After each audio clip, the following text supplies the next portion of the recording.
Hi கண்மணி, Saturday evening mini vlog பார்க்கலாமாங்க.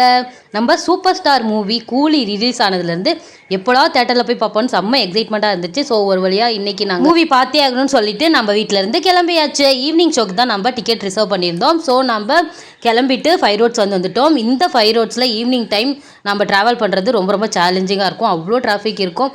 அதெல்லாம் தாண்டி ஒரு வழியாக நம்ம இப்போது டிஎன்சி ராக்ஸ் தேட்டர் வந்தாச்சு. ஆக்சுவலாக 6:40க்கு வந்து நம்மளுக்கு ஷோ. நம்ம ஆஃப்டர்நூனே வந்து டிக்கெட் ரிசர்வ் பண்ணிட்டோம் அப்படின்றதுனால கீழே நின்று ஃபோட்டோஸ்லாம் எடுத்துட்டு அப்படியே மெதுவாக நம்ம போயிட்டு இருந்தோம். என்னதான் இந்த மாதிரி தேட்டர்ஸில் லிஃப்ட் எக்ஸ்லேட்டர்லாம் இருந்தாலும் எனக்கு ஸ்டெப்ஸில் போகிறது மட்டும்தான் கம்ஃபர்டபுளாக இருக்கும். ஸோ வேகமாக ஸ்டெப்ஸ் ஏறி நம்ம இப்போ டிக்கெட் செக்கிங்லாம் முடிச்சுட்டு பாப்பு பைக்கை பார்க் பண்ணிட்டு வரதுக்குள்ளே அங்கே நின்று ஃபோட்டோஸ்லாம் எடுத்துட்டு பாப்பு வந்தோன்னா என்டர் ஆயாச்சு. டைட்டில் கார்டு போடுறதுக்கு முன்னாடி நம்ம உள்ளே போயிட்டோம்.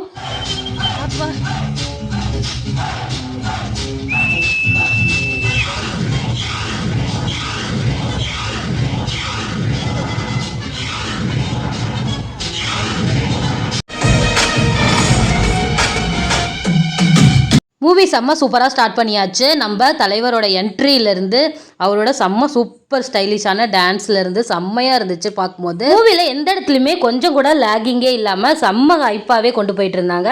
லோகேஷ் கனகராஜோட டைரக்ஷன்னா கேட்கவா வேணும், செம்ம மாசாக இருந்துச்சு. கைதி எல்லாம் பார்த்துட்டு செம்ம இன்ஸ்பயர் ஆகி தான் இந்த கூலி மூவின்னு வந்து நம்ம தலைவரோட மூவி கண்டிப்பாக பார்த்தே ஆகணும்னு சொல்லிட்டு வந்திருந்தேன். அதுக்கு ஈக்குவலாக பண்ணுற மாதிரி செம்ம ஒரு டைரக்ஷனாக இருந்துச்சு. அது மட்டும் இல்லாமல் 70+ ஏஜ்லையுமே இவ்வளோ மாசாக ஸ்டைலிஷாக ஒருத்தரால் ஆக்ட் பண்ண முடியும் அப்படின்னா அது நம்ம சூப்பர் ஸ்டாராக மட்டும்தான் இருக்க முடியும். ஓவராலாக பக்கா பவர் பேக்டு மூவி அப்படின்னு தான் நான் சொல்வேன். நீங்கள் மூவி பார்த்துருந்தீங்கன்னா உங்கள் ஒப்பீனியனை கீழே கமெண்ட் பண்ணுங்கள். பாய்.